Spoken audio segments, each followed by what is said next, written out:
Wes, saiki metu wae. Arek iki anakku goblok. Bak! Hahaha. Mas, ojo tinggal aku, Mas. Tulungi aku. Giak. Greng. Greng, greng. Klek, klek. Mus.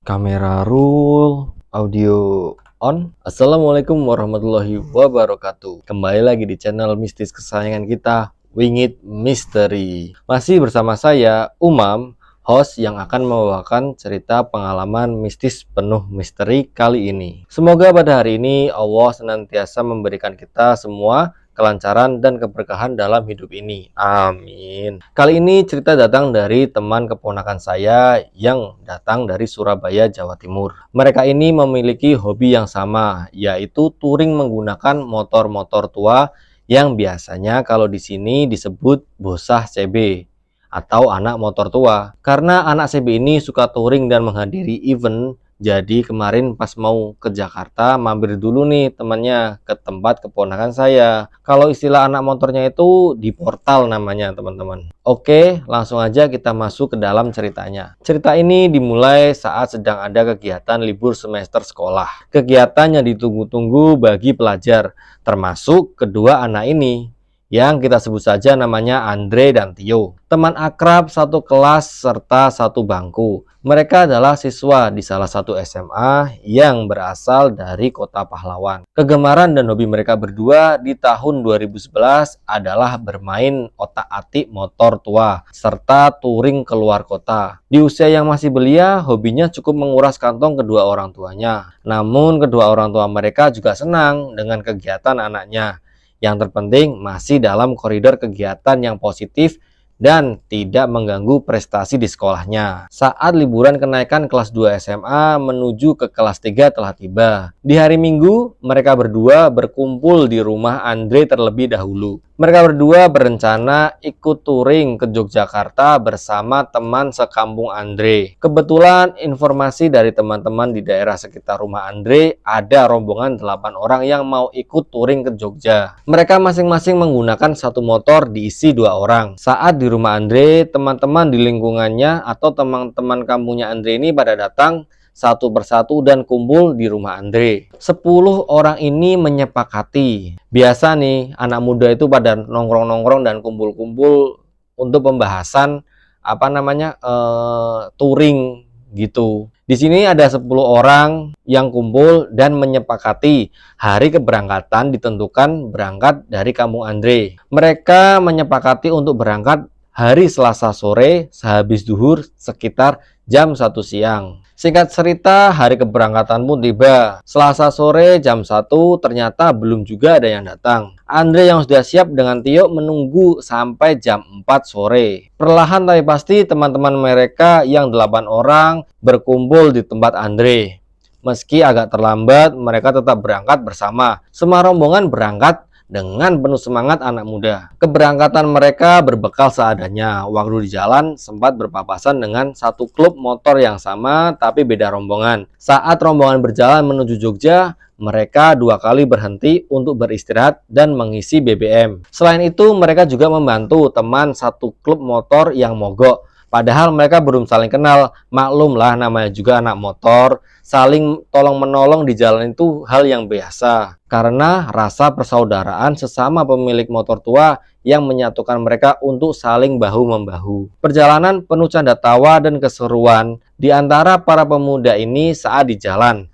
Waktu terus berjalan seperti roda mereka yang terus melaju dengan kencang. Sesampainya di Jogja, mereka langsung menuju ke pantai Parangtritis, tempat yang akan dijadikan berkumpulnya atau event klub motor ini. Saat mereka sampai di lokasi, waktu menunjukkan sudah malam hari. Semua anggota rombongan ini memutuskan untuk menginap dan bermalam di area tepi jalan sekitar pantai. Bagi klub anak motor, hal ini sudah biasa. Apalagi dengan rasa persaudaraan yang erat, yang penting bisa beristirahat dimanapun mereka sah-sah saja. Begitu juga dengan anggota klub motor tua ini ikut bergabung. Adapun klub motor dari kota lain juga mulai berdatangan di malam hari. Suasana semakin malam semakin ramai dan riuh. Saling sapa dan saling berbagi makanan, minuman, dan rokok adalah kebiasaan mereka saat acara seperti ini. Malam hari itu mereka habiskan untuk nongkrong di pinggir jalan, bukan untuk istirahat melepas lelah. Jiwa muda mereka untuk mengenal satu sama lain dari lain daerah juga sangat kuat. Makanya mereka tidak merasakan capek ataupun seakan-akan tidak memerlukan istirahat. Hal ini membuat anggota klub dari Kota Pahlawan begadang malam itu. Padahal pagi harinya akan diadakan acara orkes dangdut untuk memeriahkan acara mereka. Tapi semua anggota klub merasa tidak peduli. Mereka berpikiran hanya kebahagiaan bisa berkumpul bersama teman-teman sesama satu klub motor. Pagi menjelang, Andre dan Tio sudah berada di pantai. Pikiran mereka gelisah dan tak nyaman pagi itu. Keduanya merasa ada sesuatu yang mengganjal di diri mereka. Entah apa yang terjadi saat itu pada kedua pemuda ini. Semakin siang, semakin mereka tidak betah di lokasi. Padahal acara pembukaan belum dimulai. Keadaan touring kali ini tidak seperti touring-touring yang mereka alami sebelumnya. Hari itu memang menjadi touring terjauh untuk kedua sahabat ini. Karena sebelumnya hanya touring di sekitar daerah Jawa Timur saja. Hari beranjak semakin siang. Cek sound dan persiapan alat di atas panggung sudah siap digelar di pantai. Informasinya acara sekitar jam 10 lebih akan dimulai. Tapi Andre tidak berkehendak demikian. Ia yang masih duduk di sebelah panggung bersama Tio tiba-tiba berkata, "Yo, ayo mulai. Atiku wis ora penak iki. Podo ae, Andre. Aku yo wis krasa gak enak iki. Yo wis, ayo langsung mulai wae. Tapi gak pametan ning arek-arek sik ta? Walah, gak usah. Engko nek pamit malah gak oleh mulai tambahan karo arek-arek." Mereka berdua berjalan diam-diam dari sebelah panggung menuju parkiran motornya. Mereka mengambil motor dan menuntunnya dengan perlahan-lahan. Siang itu mereka berjalan menuntun motornya terlebih dahulu. Hanya berdua melewati kerumunan anggota klub motor yang sudah pada berdatangan dan itu banyak sekali. Seakan-akan anggota klub motor yang lainnya melihat motornya mogok. Saat ditanya oleh salah satu anggota klub yang mengenalinya, "Meh, nang di dre? Sek, apa beneknya motor ki nang ngarep?" Andre menjawab sambil menunjuk ke arah jalan. Seakan-akan dia motornya ini bermasalah dan ingin membawanya ke bengkel. Padahal waktu keluar dari pantai, pikiran mereka sudah mulai kosong, gelisah dan kacau. Mereka sudah tidak sadar akan apa yang dilakukan. Mereka berdua seperti terkena hipnotis. Sampai di jalan, mereka langsung menaiki motor tua itu dan melanjutkan perjalanan pulang secara diam-diam tanpa sepengetahuan rombongan yang dari awal sudah berangkat bersama-sama. Sekitar jam 10 pagi, mereka berdua mulai mengendarai motor tuanya di atas jalan raya. Perasaan Andre melajukan motor ke arah Jawa Timur. Mereka melaju sekian jam hingga terasa bahan bakar mereka mau habis. Merasakan hal ini, tarikan motor sudah tersendat-sendat. Saat itu juga Andre mengurangi kecepatan sambil mencari SPBU terdekat. Sekian meter mereka melihat SPBU. Spontan, tangan Andre membelokkan motornya ke sebuah SPBU kecil. Andre langsung mengikuti antrian paling belakang di antrian Pertalite. Tio sendiri langsung turun dari boncengan dan pergi ke kamar kecil karena memang Tio di sini sudah kebelet ya. Selesai melakukan panggilan alam, Tio berjalan keluar. Dia duduk jongkok di pintu keluar SPBU untuk menunggu Andre selesai mengisi bahan bakar. Waktu Tio duduk, dia melihat rombongan konvoi klub motor yang sama dengan mereka melewati di depannya. "Woi, bareng!" teriak Tio dengan keras dan melambaikan tangannya.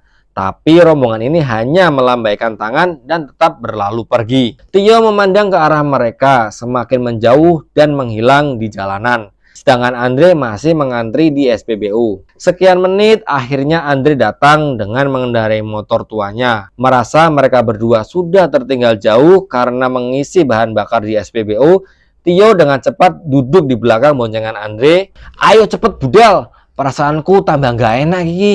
Andre langsung memacu motor tuanya ke dalam jalan beraspal. Dre, arek-arek mau kok wes gak ketok yo? Sopo yo? Arek-arek sak klub motor karo awake dhewe, Dre. Beneran yo? Iya, Dre. Banterno motore, Des. Ngomong ae, selak keri iki. Yo, Cok, rame ae. Aku nggur takon. Merasa kesal, motornya langsung dipacu dengan kencang. Dengan kecepatan penuh, motor Andre melaju. Tapi belum bisa juga menyusul rombongan di depannya. Sekian lama mereka menyusuri jalan raya sampai akhirnya dari jauh mereka melihat area hutan jati yang lebat di depan. Tapi teman-teman mereka tetap belum terlihat. Piye iki yo? Arek-arek mau sik gurung ketok. Wes, meloke dalan gede ae gak popo. Tekan-tekan. Yo wes, nek ngono. Dengan saran dan masukan dari sahabatnya Tio, akhirnya Andre menurutinya. Tapi dia sedikit ngawur untuk mengambil jalan raya. Andre yang gelisah dan bingung berpikir hanya untuk mengikuti jalan raya besar yang ada di depannya. Padahal mereka saat itu sudah salah jalur untuk pulang. Kebingungan dan ketidaksadaran mereka dari Pantai Parangtritis membuat Andre mengendarai motor secara asal. Di jalan raya yang di samping kanan kiri rumah telah habis. Kini mereka mulai memasuki hutan jati yang lebat. Jalanan mulai menanjak dan banyak belokan serta turunan tajam. Mereka melaju dengan kecepatan sedang. Meski sesekali kendaraan lain lewat dan menyalip mereka dari belakang. Saat tanjakan tajam, motor mereka dipacu untuk melewatinya. Tapi motor mereka tidak kuat menaiki tanjakan. Melihat keadaan ini, Tio langsung berinisiatif turun dari motor dan mendorong motor Andre dari belakang. Hal itu mereka lakukan berulang kali sampai mereka berjalan sekitar 5 km. Di remang-remang cahaya mulai redup, tertutup daun jati yang lebat dan rimbun. Ada seorang kakek tua sendirian naik motor sejenis yang sama dengan Andre. Ya kayak motor tua juga gitu. Kakek itu seperti terlihat habis ikut konvoi juga. Perlahan kakek ini menghampiri mereka dari samping dengan mengurangi kecepatan motornya. Kena opo le? Boten kiat motore damel nanja mbah. Oh ala, ayo bareng aku salah siji. Ben gak usah melaku. Nggih mbah, matur nuwun. Tio lalu melepaskan tangannya di belakang motor Andre. Lalu dia langsung mendekati kakek tua ini dan menerima ajakannya. Sejenak sang kakek berhenti sebentar dan Tio langsung naik di belakang motornya. Tio dan kakek tua ini mengendarai motor berdua dengan lancar. Saat kakek ini membonceng Tio, sempat bercerita bahwa asalnya juga dari Jawa Timur, tepatnya di kota sebelah Tio.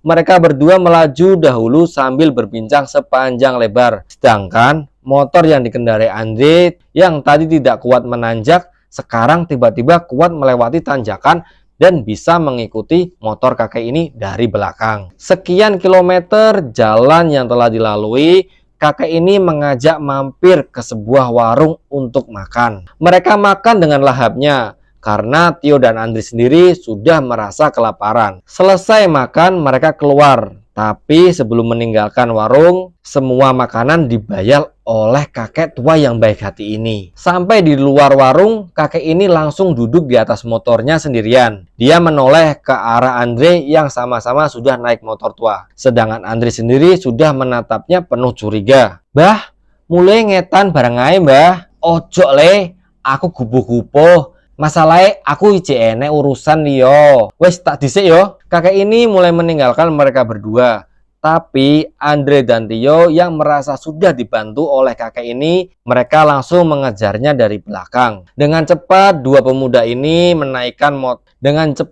kedua pemuda ini melajukan motor di jalanan beraspal. Motor yang mendadak Norman melaju dengan kencang untuk mengikuti kakek ini. Sejauh 20 meter kakek itu masih terlihat. Tapi saat setelah belokan, tanjakan, kakek itu tiba-tiba menghilang. Mereka berdua bingung. Seharusnya kakek itu di depannya. Tapi tiba-tiba sudah tidak ada ketika jalanan di depannya lurus. Piye iki yo? Bae kok ilang? Iyo gak enek bae. Yo wes, babano terus ae Andre. Wes bengi iki. Yo wes, yuk. Tanpa pikir panjang, Andre menjalankan saran Tio dan tetap merasa melajukan kendaraan untuk mengarah ke timur. menuju ke arah kota kelahirannya. Hari semakin gelap, motor mereka yang ditumpangi Andre dan Tio terus melaju di area hutan dengan pemandangan semakin mengerikan. Di gelapnya malam, hanya beberapa kali mobil dan motor menyalipnya. Lampu motor mereka juga redup kekuningan saat itu. Daun-daun jati yang rimbun menutupi dengan kegelapan di semua sisi jalan. Semakin jauh mereka melaju, bau harum bunga kamboja mulai tercium. Tapi kadang-kadang bau bunga kamboja itu berganti dengan bau busuk. Rintik hujan pun lama-kelamaan mulai melanda mereka, mengikuti dan membasahi jaket tebal yang mereka pakai. Kedua sahabat ini tetap tidak berhenti untuk sekedar berteduh.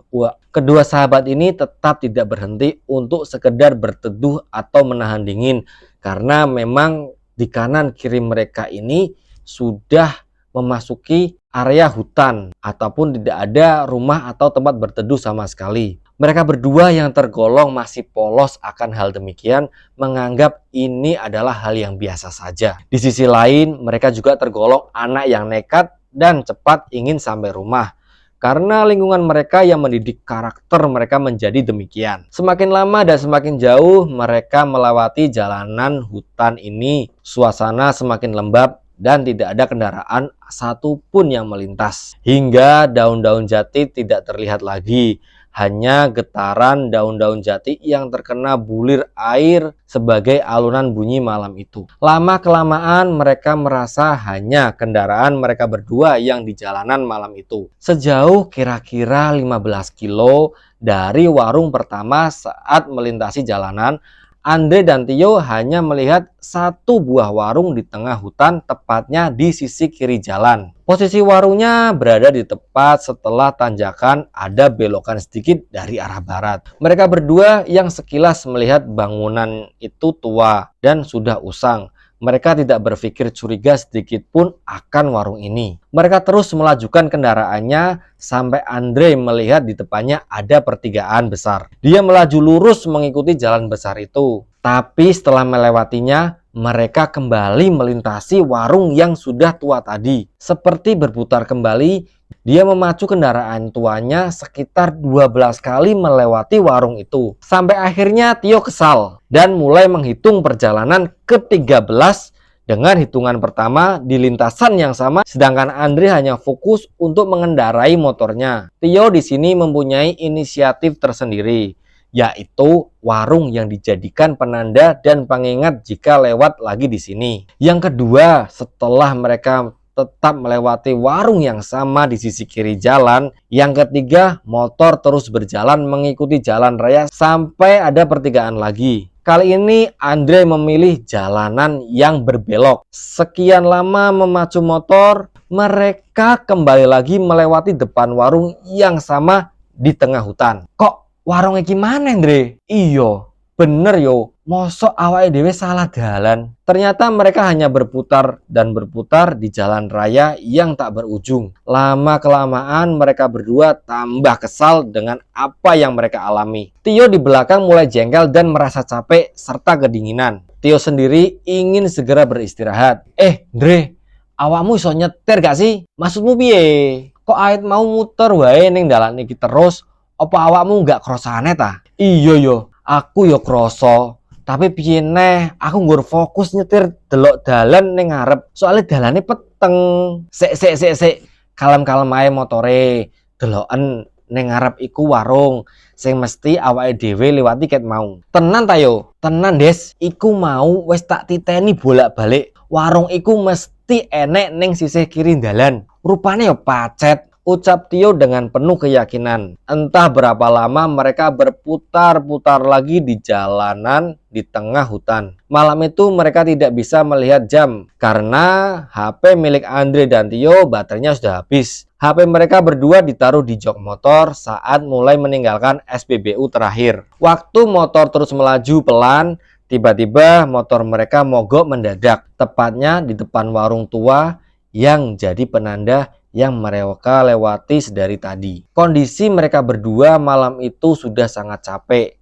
lelah serta dingin dari hujan gerimis yang menemani mereka di gelapnya hutan jati. Mereka berdua juga mulai tambah kedinginan, sedangkan hati, tenaga, dan pikiran mereka mulai kacau, linglung, serta takut. Sambil memegangi motor yang mogok, Andre berkata pada Tio yang di belakangnya, "Yo, leren ae ning warung iku yo. Awakku wis kesel kabeh." "Aduh, Andre, duite ngepres iki. Iki nggur cukup gawe tuku bensin tok." "Wis gak popo. Tuku kopi ambek teh anget ae. Motorku barang wis ora kuat temenan iki yo." "Yo wis gak popo nek ngono." Tak lama kemudian motor mereka dituntun ke kiri jalan menuju warung itu. Warung tua itu hanya berdiri sendirian di sebelah sisi kiri jalan.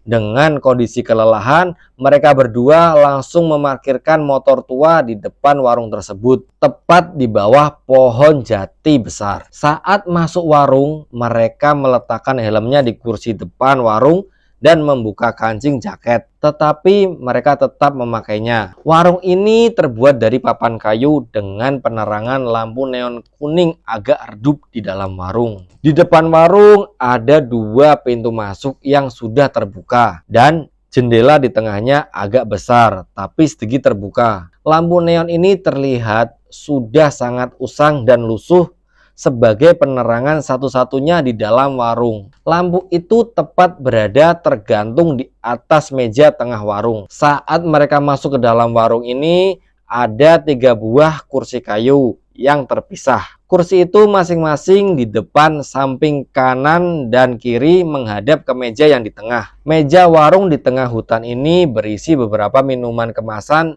dan 3 loyang macam-macam jajanan pasar. Andre dan Tio yang capek langsung duduk meluruskan kaki ke kursi sebelah kanan meja. Di depan meja ternyata sudah ada 1 orang pengunjung.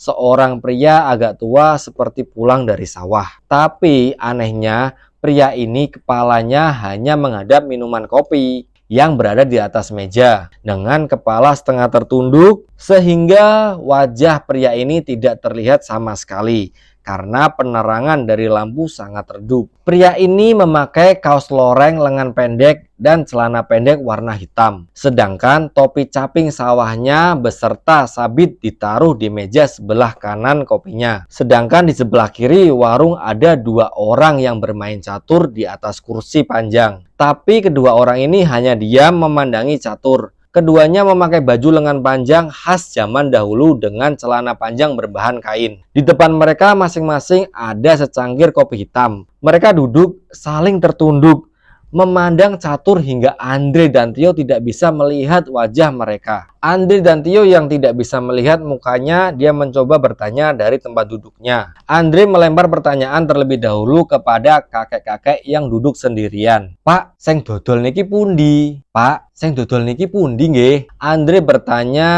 dengan posisi duduk yang tegap. Merasa tidak ada jawaban dari kakek ini, Andre lalu bertanya kepada kedua orang pria yang sedang bermain catur di depannya yang berada di seberang meja. "Pak, ngapunten, sing dodol niki pundi nggih? Pak, sing dodol niki pundi?" Sekian menit dan berkali-kali Andre bertanya pada 2 orang ini dan semua orang yang ada di warung secara bergantian. Tapi semua pria ini hanya diam membisu. Semua pria di sini aneh karena tidak menghiraukan Andre yang bertanya kepada mereka. "Andre, kok ambune menyan yo warunge?" bisik Tio perlahan-lahan ke telinga Andre. "Podo, tapi awakmu menengo ae. Gak enak nek misale krungu karo sing duwe warung, Des." Lama kelamaan Andre merasa jengkel. Tio juga merasa ikut jengkel karena temannya tidak direspon. "Golek ono mlebu ae Andre bakule." Saat itu juga Andre memutuskan masuk ke dalam warung sendirian. Sampai di ruangan belakang, Andre mendapati ruang gelap. Hanya sedikit cahaya dari lampu depan warung yang mengenainya. Ternyata dalam nuansa cahaya redup, samar-samar ada seorang perempuan tua bersanggul kecil sedang berdiri menghadap ke sebuah meja. Dia berpakaian kebaya dan mengenakan selendang kain. Pakaiannya mirip pakaian orang zaman dulu, tapi posisi wanita ini membelakangi Andre. Wanita ini kepalanya setengah menunduk, dengan kedua tangan tetap terjuntai ke bawah.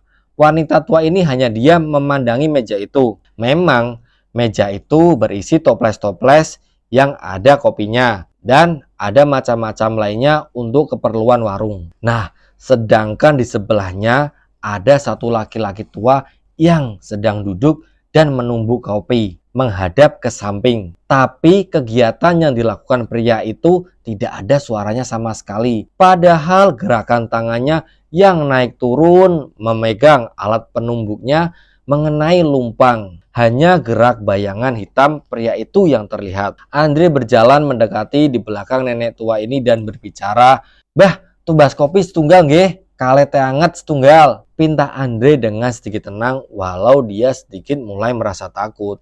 Setelah memesan pada wanita tua itu dan pria tua itu, mereka hanya diam tanpa jawaban sampai ia berbicara berulang kali tapi juga tidak ada jawaban. Terakhir dia berbicara agak keras karena Andre merasa wanita itu tuli. Sampai dia berteriak-teriak memesan pun tetap tidak ada jawaban dari wanita ini. Sekian menit ia merasa ada yang lebih aneh dari warung ini. Tapi ia juga merasa sudah capek dan langsung kembali ke depan. Saat akan berbalik arah, Andre melihat pria tua ini menganggukkan kepalanya perlahan. Saat itu juga Andre merasa permintaan atau pesanannya sudah diketahui oleh si penjual. Ia terus berjalan ke depan dengan perasaan kesal dan sedikit takut. Sampai di samping Tio, Andre langsung duduk di kursi kayu. "Asem ah, hah, buh, aneh. Warung iki kabeh padha bindeng nek ditakoni. Lah terus piye iki kopine karo teh Hendre? Aku yo ngelak pengen ngeteh pisan. Wes yo, mbahe mau mantuk tok pas terakhir. Tak bengoki penting iso leren ning kene sik yo. Awakku rasane keselip pol, ket mau nyetir ning dalan rak tekan-tekan." "Ya wis, lungguh-lungguh sik ae Ndre ning kene." Waktu terus berjalan. Warung yang bercahaya remang-remang itu tetap sepi dan sangat sepi. Hanya suara rintik hujan yang terdengar mengenai tanah. Sekian lama mereka yang masih berdua duduk bersandar.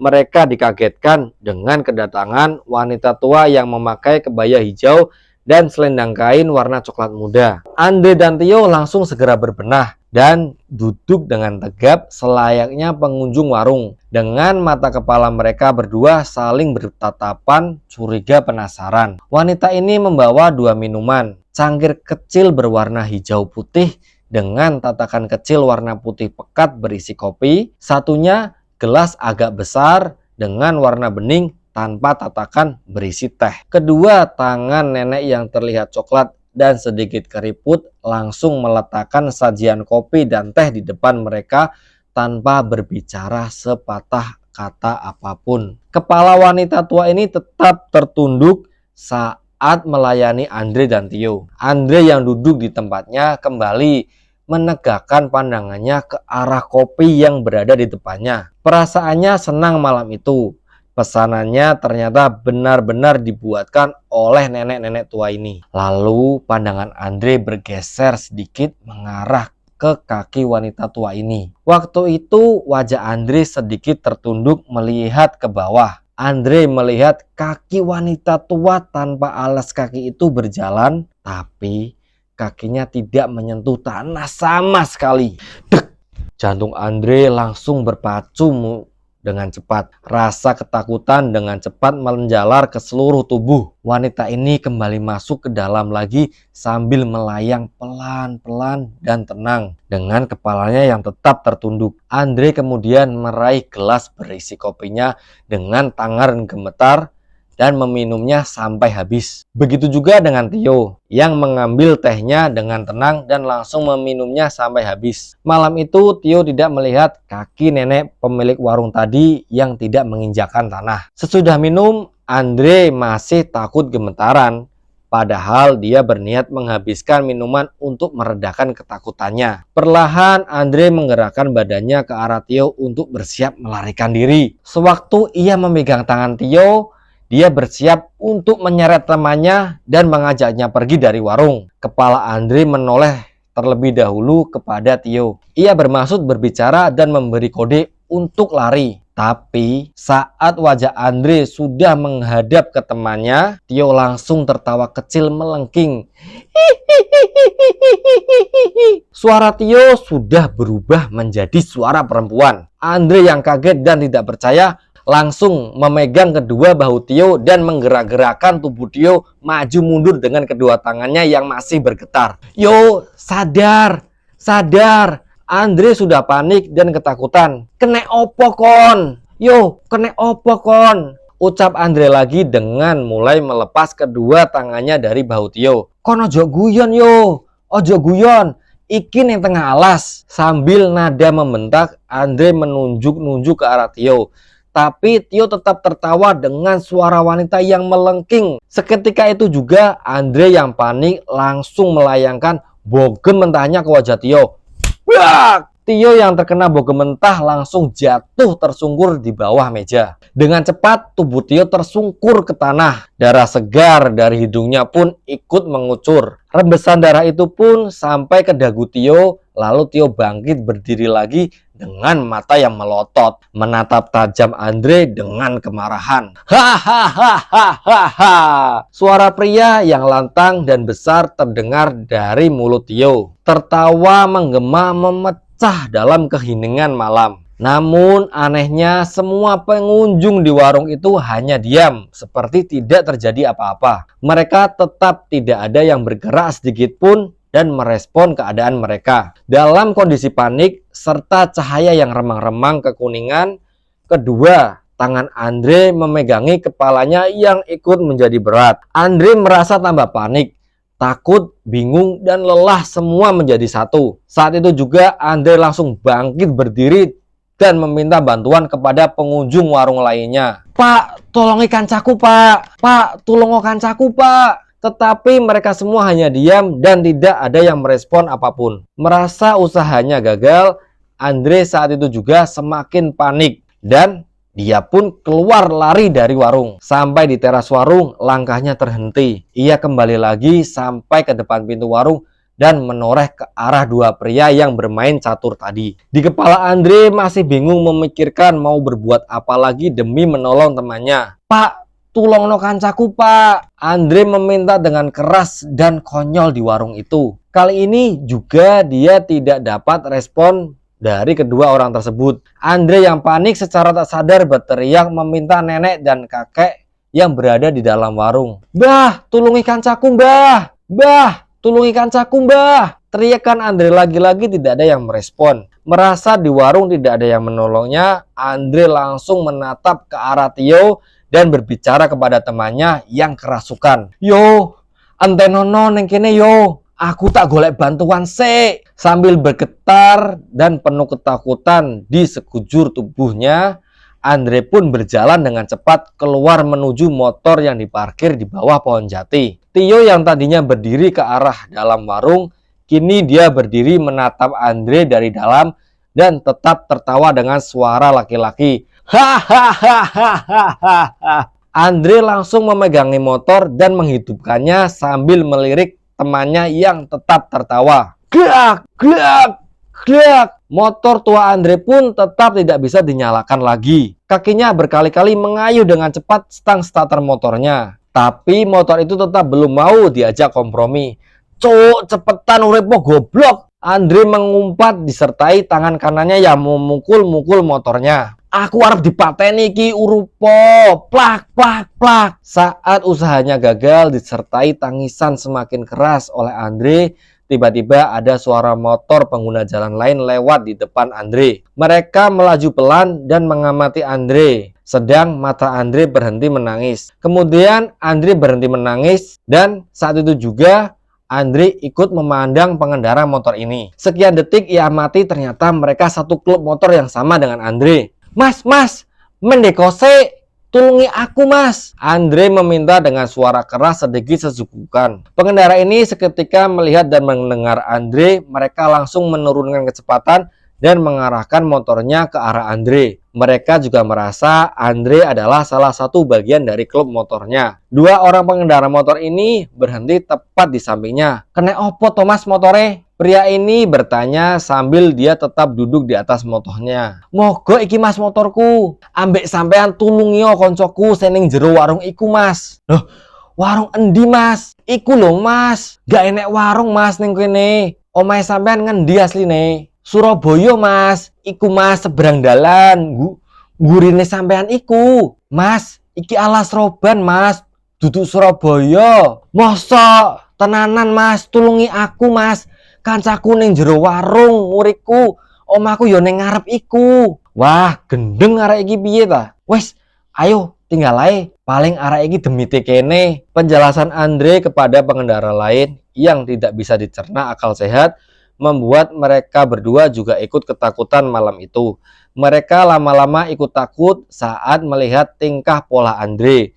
Kedua pengendara motor tua itu langsung melesatkan motornya kembali ke jalan raya untuk pergi meninggalkan Andre. Mas, ojo tinggal aku, Mas, tulungi aku. Andre berteriak sambil menangis. Sambil dia mulai pupus harapannya dan mulai menangis lagi. Merasa sudah tidak ada pertolongan lagi, Andre berusaha kembali menghidupkan motor tuanya. Glak, gluk, brak, brak, brak. Suara semua pintu dan jendela warung yang terbanting dan menutup dengan sendirinya. Malam terasa semakin mencekam waktu itu. Andre sendiri semakin takut dan berpikir akan berakhir riwayatnya malam ini di tengah hutan. Cepetan blok, aku apa mati ki. Andre berteriak kepada motornya sehabis mendengar suara dari warung dan melirik kembali ke warung yang di belakangnya. Padahal ia yang sudah tambah ketakutan dengan menangis serta badannya mulai lemas dan mau pingsan. Andre menoleh lagi ke arah depan warung. Melihat warung yang sudah tertutup, hanya suara Theo yang tertawa kembali berubah menjadi suara perempuan. Suara tertawa yang keras menggelegar dari dalam warung. Mendengar suara ini, kepala Andre tiba-tiba menjadi berat. Matanya juga mulai gelap karena semua rasa sudah menyatu dalam tubuhnya. Keringat dingin pun mulai mengucur di kening dan membasahi bajunya. Keringat itu juga menyatu dengan gerimis hujan yang belum juga berhenti dari tadi. Srek, srek, srek, srek, srek. Suara gesekan daun kering pelan-pelan mengenai sesuatu benda yang berjalan di atasnya. Suara itu terdengar dari samping warung. Tetapi di sini Andre tidak menyerah dan pasrah begitu saja. Dia berusaha menyalakan kembali motornya sekali lagi. Bismillahirrahmanirrahim. Giak, greng, greng, greng. Merasa sudah nyala motor tuanya, gas motornya dikencangkan sejadi-jadinya hingga gas yang tertarik sudah mentok. Tapi ia malah melihat samar-samar di samping warung sudah ada ular yang besar tapi berkepala manusia. Andre saat itu juga langsung memasukkan gigi perseneleng dengan cepat. Klek-klek, tubuh Andre dan motornya terhentak maju. Wush. Saat itu juga Andre memacu sekencang-kencangnya untuk pergi mencari bantuan. Andre terus menyusuri jalan di hutan yang gelap itu sendirian. Dia mengendarai motor tua itu dengan terus-menerus melaju tanpa berhenti. Pertama, di sebelah kanan jalan kampung, dia melihat ada sebuah rumah mirip banget dengan rumahnya. Andre dengan perasaan senang mendekati rumahnya, tapi saat dia sampai di lokasi rumahnya, ternyata berubah menjadi lahan kosong. Andre yang kecewa memutuskan kembali melajukan motornya di jalanan perkampungan itu. Sewaktu sudah jauh di sebelah perempatan, Andre melihat rumah Theo. Seketika itu juga dia mendekat dan lagi-lagi yang ia dapati hanyalah sebuah lahan kosong. Andre yang masih panik, bingung dan ketakutan, dia menjalankan motornya kali ini dengan memainkan tarikan gasnya dengan cepat dan sekeras-kerasnya. Dia berharap ada manusia asli melihatnya dengan laju motornya terus memutari kampung itu berkali-kali. Jadi Andre ini hanya muter-muter di kampung di daerah hutan itu. Padahal ada beberapa warga kampung yang melihat Andre dari dalam masjid dan dari dalam rumah. Andre seperti orang yang mabuk atau gila karena berputar-putar mengelilingi kampung tiada henti. Sampai akhirnya dia menemukan toko yang mau buka. Toko itu di depannya ada truk yang sedang parkir dan membongkar terpal. Mereka yang ada di belakang truk bersiap-siap mau menurunkan muatannya. Saat itu juga Andre langsung menuju truk itu dan berhenti tanpa ragu. Set! Dia langsung berhenti tepat di belakang truk. Andre pun turun dari motornya dan mencari orang yang bisa dimintai pertolongan. Sambil berjalan terhuyung-huyung dia mendekati ke arah truk Di belakang truk dia melihat sopir yang di atas bak sedang ikut membukakan terpal. Andre langsung mendongak wajahnya dan berbicara. Pak, badhe nyuwun tulung. Pak, badhe nyuwun tulung. Rencang kula ten jero alas, Pak. Sambil ketakutan dan gemetar serta badannya juga ikut menggigil, Andre meminta bantuan kepada bapak-bapak yang dia temui tadi. Ning endi Mas? Sopir tadi pun merespon ucapan Andre. Kono Pak, ning warung jero alas Pak. Hah? Gak enek warung Mas, ning jero alas iku. Ono Pak, koncoku mau aku tinggal ning jero alas ijenan Pak. Bapak supir ini masih bingung karena dia yakin tidak ada warung di dalam hutan jati tersebut. Namun Andre terus saja meyakinkan bahwa ada sebuah warung dan temannya masih dia tinggal di sana. Sampai akhirnya kedua orang di atas truk turun untuk menanggapi Andre. Perdebatan antara Andre dan supir pun semakin ramai. Sopir truk meyakinkan Andre bahwa di tengah hutan tidak ada warung, karena dia sendiri sudah jadi sopir dan sering melewati hutan itu selama bertahun-tahun. Semakin pagi, semakin ramai perdebatan kedua orang ini di depan toko sembako. Mendengar keributan tadi di pagi hari yang semakin menjadi-jadi, pemilik toko yang berada di dalam rumah berjalan keluar. Sampai di depan mereka, dia berdiri diam dan mengamati perdebatan Andre dan sopirnya itu. Sekian menit setelah sedikit memahami apa yang terjadi, pemilik toko mendekat kepada Andre yang masih berdiri gemetaran serta menahan sesegukan tangisannya. Ono po iki? Iki Pak Met, bocah iki nyaluk tulung. Jarene koncone kesurupan ning warung tengah alas. Dan kebetulan warga kampung asli dan juga tetangga dari Pak Slamet, si pemilik toko ini, baru saja melewati hutan tersebut. Saat itu juga orang ini menghampiri kerumunan Andre, Pak Slamet, dan sopirnya. Bapak muda yang penasaran bertanya dan menghela perdebatan di antara kerumunan orang-orang ini. Warung endi Mas? Iku lho Pak, warung sak mburine tikungan sing nanjak iku. Oh alah Mas, iku seje warung.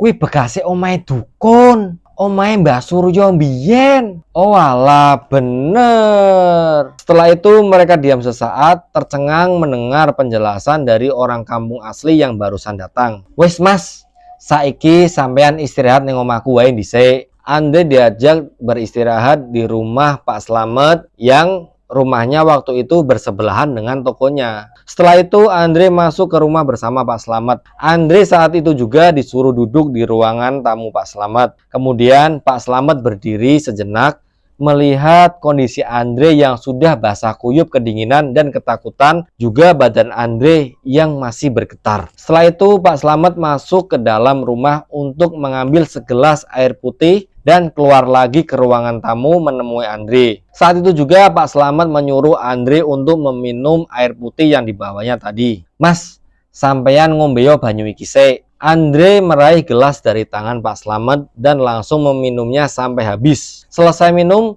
seketika itu juga Andre mulai sadar. Seperti halnya orang normal yang biasa, termasuk semua kondisi panca inderanya. Loh, iki nang endi Pak? Iki duduk neng desoku ta? Andre mulai sadar dan bingung melihat keadaan sekitar. Duduk Mas, iki neng daerah sekitarane Alas Roban, Batang, Jawa Tengah. Loh, tak kira itu kampung desoku Pak, neng Surabaya. Lalu Andre berhenti bertanya dan diam sejenak. Dia mulai merasakan hal yang aneh di mulutnya. Dengan tangannya Andre meraih sesuatu benda di dalam mulutnya. Saat jari telunjuknya keluar dari mulut, jarinya mendapati sedikit lumpur di mulutnya. Dia juga merasakan mulutnya seperti bau bekas air comberan. Ayo le, neng burise. Andre berjalan cepat diikuti Pak Slamet dari belakang.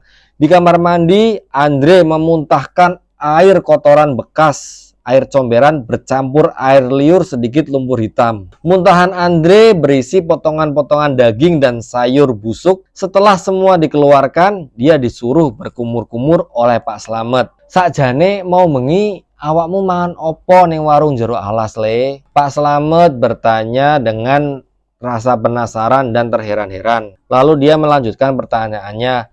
Mas, duwe nomere keluargane sing iso dihubungi ra? Wonten Pak, tapi ning HP kula baterainya telas ten jok motor. Ya wes, sampean jupuk terus dicas dhisik. Iya Pak. Andre langsung keluar mengambil HP-nya di jok motor tuanya. Selanjutnya dia masuk ke dalam rumah Pak Slamet lagi dan mengecasnya di tembok samping tempat duduk Andre. Saat itu juga dia melanjutkan makan. Selesai makan sambil mengisi baterai, rasa kantuk dan capek semakin melanda Andre. Sekian puluh menit sambil bercerita dengan Pak Slamet.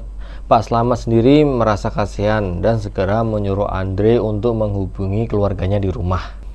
Sampeyan telepon sik keluarga sing ning omah Mas. Saiki kongko nyusul sampeyan ning kene. Iya Pak. Iki alamate. Wes sampean istirahat sik ning kene. Aku saiki menggoleki koncone sampean ning alas. Ojo lali. Telepon sing ana ning omah yo. Di pagi hari yang masih buta, mereka berempat menyusuri jalanan hutan jati yang sudah mulai sedikit bercahaya. Sekian kilometer jalanan mereka tempuh. Laju kendaraan mereka langsung berhenti di lokasi kejadian yang sudah diketahui oleh Pak Slamet dan tetangganya. Ternyata Pak Slamet adalah salah satu orang pintar di kampungnya dan sangat mengenal betul tempat daerah sekitar Alas Roban. Pak Slamet turun dari motor terlebih dahulu. Ketiga orang di belakangnya masih sibuk memarkirkan motor di lokasi bekas rumah Mbah Suryo. Pak Slamet langsung berdiri menghadap ke hutan. Mulut Pak Slamet langsung komat kamit membaca mantra dengan kedua telapak tangan menghadap ke atas.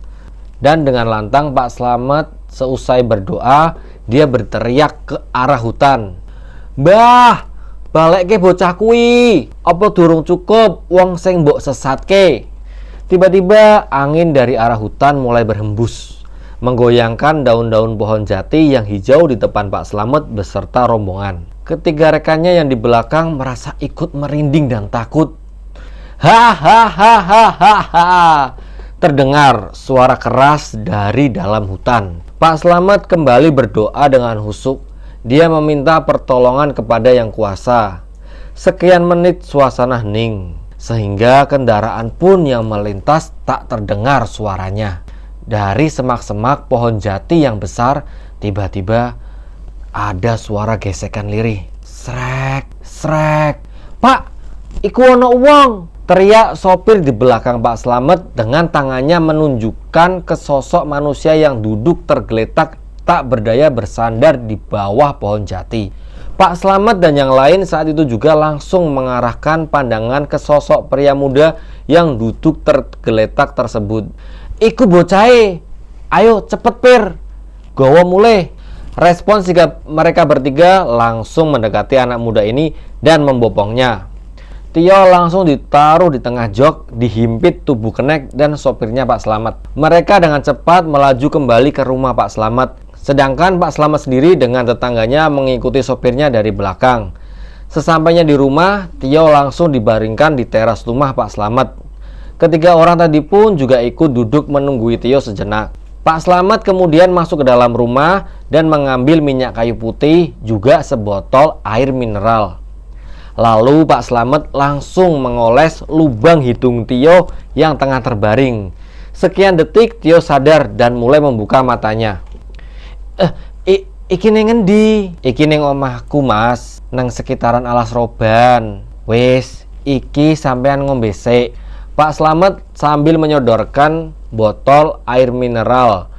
Perlahan Tio bangkit dan mulai meminum air dari dalam botol secara perlahan-lahan.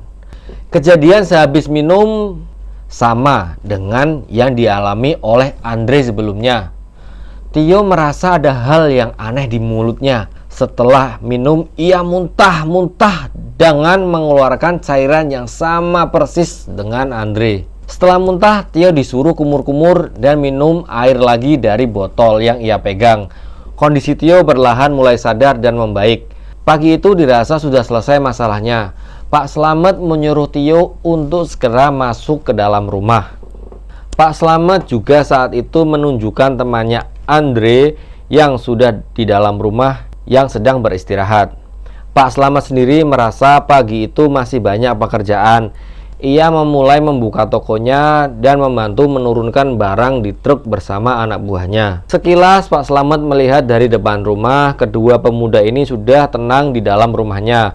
Untuk sementara waktu, Pak Slamet membiarkan Tio dan Andre di ruang tamunya untuk beristirahat sejenak, sambil menunggu ada keluarga dari Surabaya yang menjemput mereka.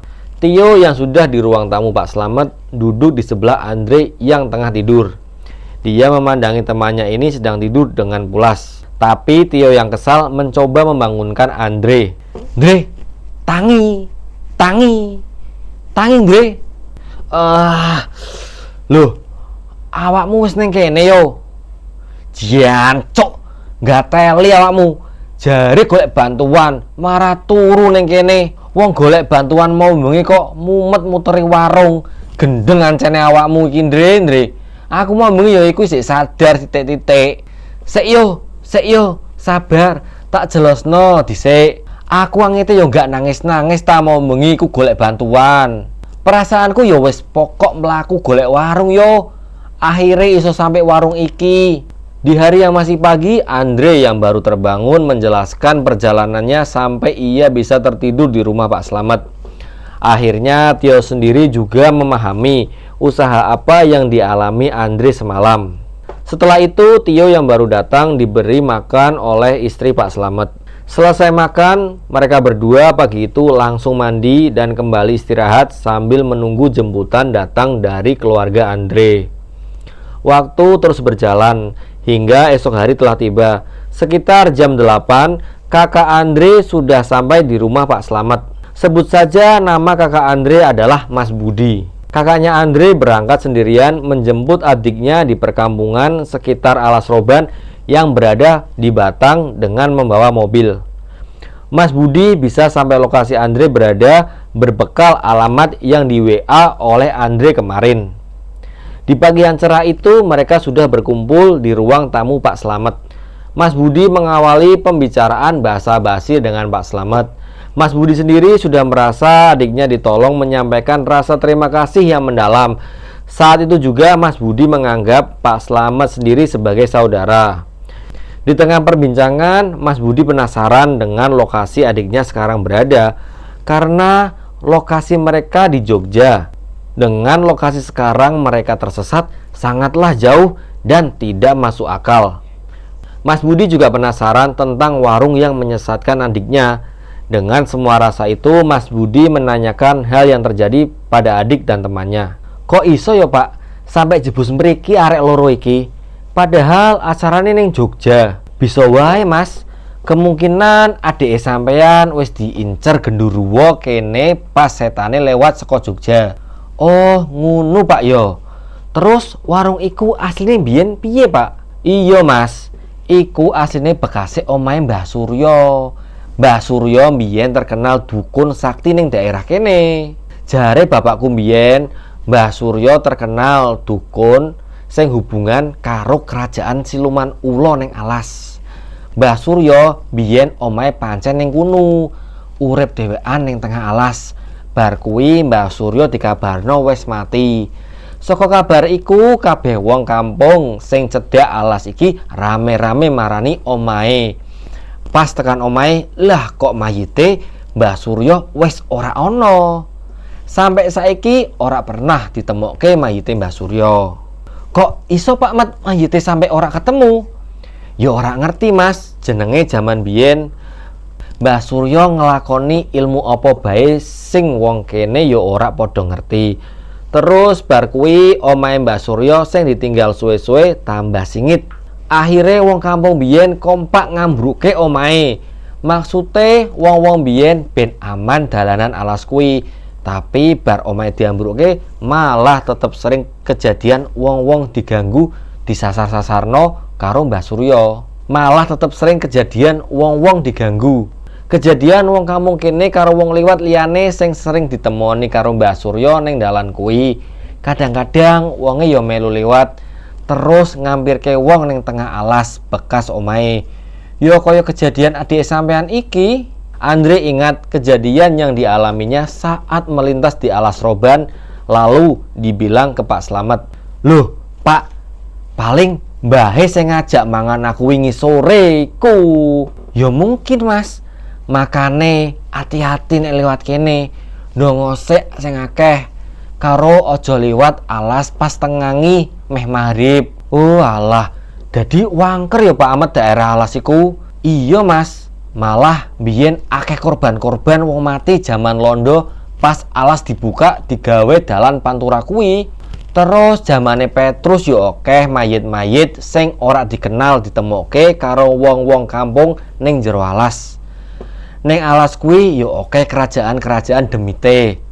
Sering Mas ning dalan alas kuwi ana warung tapi jebule warung demit. Soale pasukan kerajaan-kerajaan jin ning alas podo saingan golek korban. Oh ngonten nggih Pak. Iya Mas. Nggih, pun matur suwun sanget Pak. Kula tak pamit riyin. Iya Mas, hati-hati. Waktu semakin siang, Mas Budi menaikkan motor adiknya ke dalam mobil. Tio dan Andre juga langsung ikut masuk di dalamnya.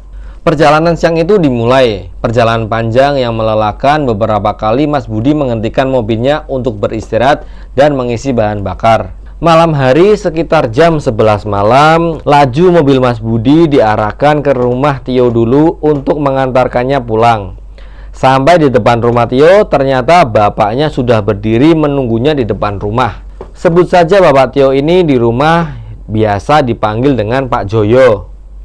Mobil Mas Budi berhenti dan ia mulai keluar dahulu. Tapi Tio yang duduk di belakang mobil mulai memperlihatkan kelakuan aneh. Suara Tio mulai menggeram dan berubah suaranya menjadi wanita. Sejenak berhenti, suara itu berubah berganti menjadi pria. Tio yang kerasukan langsung membuka pintu mobil dan berlari menjauh dari rumahnya. Saat itu juga Pak Joyo, Mas Budi, dan Andre langsung mengejarnya. Sekian puluh meter pelarian Tio berakhir, Tio langsung ditangkap dan diseret Mas Budi serta Andre. Ia dibawa masuk ke dalam rumah. Kebetulan Pak Joyo ini adalah orang pintar di daerahnya. Saat Tio sudah ditenangkan di dalam rumah, Pak Joyo mencoba mengeluarkan sosok wanita terlebih dahulu yang bersarang di tubuh Tio. Sekian menit wanita ini berhasil keluar, tapi Tio masih belum sadar. Akhirnya Pak Joyo yang penasaran membiarkan Tio untuk tertidur sebentar. Dan setelah itu Pak Joyo menempelkan tangannya ke kening anaknya. Selesai itu Tio langsung bangun, tapi suaranya berubah menjadi seorang pria. Pak Joyo mulai menginterogasi sosok yang ada di dalam tubuh anaknya. Tapi kaki dan tangan Tio tetap dipegangi oleh Andre dan Mas Budi.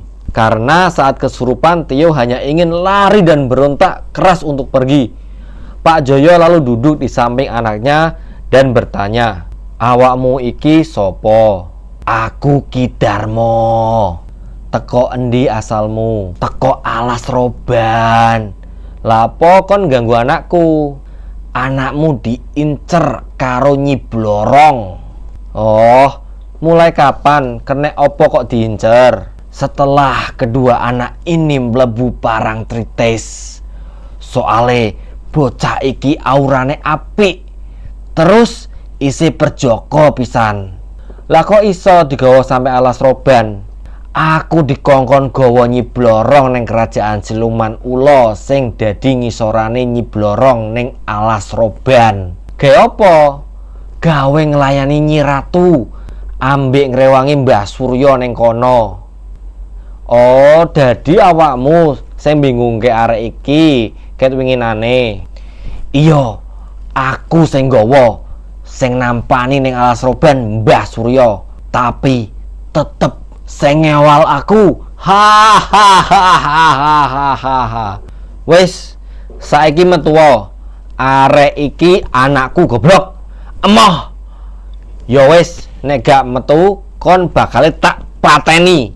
Kemudian Pak Joyo mengambil senjata dari dalam kamarnya. Sambil memegang senjatanya, Pak Joyo juga memegang bagian jari kaki Tio. Sesaat kemudian, sosok bersuara serak dan berat itu merasa kepanasan dan meminta ampun.